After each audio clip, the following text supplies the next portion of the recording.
dalawang sakay ng motorsiklo naman ang sugatan nang sumalpok sila sa isang taxi sa lungsod ng Pasay kagabi.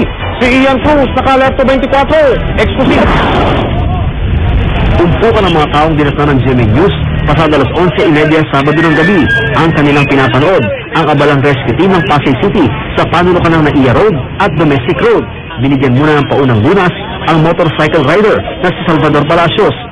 At ang handa na ay dinala na sa naghihintay na ambulansya at isinugod sa San Juan de Dios Hospital. Nauna na rin nandun sa ospital ang kapatid at backrider ng Salvador na si Nixon na nagtamo rin ng mga pinsala. Wasak ang motorsiklo ng magkapatid. Ang dala nilang mga dyaryo sumambulat sa kalsada. Ayon sa driver na nakabangga ang taxi, kakaliwa raw siya ng Domestic Road mula na Naiya Road nang salubungin daw siya ng motor. Stop sila, go pa rin sila. Nagkago na kami. Nag-go pa rin sila. Narinig ko nila, sumalpok na lang sa nakilira ko. Papapula na yan eh. Naghintuan na yung ibang sasakyan dyan, huminto na. Tapos ito, papasok dito. Sino ito? Anong ito? Itong taxi. Oh. Tapos itong motor, umabol pa rin. Nabasag ang windshield ng taxi. Wasak din ang unang tagiliran nito, pero di naman nasugatan ang driver na si Reggie Castro.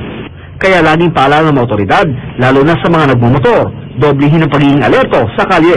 Kailangan mag-ingat tayo, lalo na motorsiklo yan, dalawa lang ang gulong yan. Tuloy ang investigasyon kung sino sa taxi o sa motor ang may kasalanan sa aksidente. Ian Cruz, naka-Alerto 24.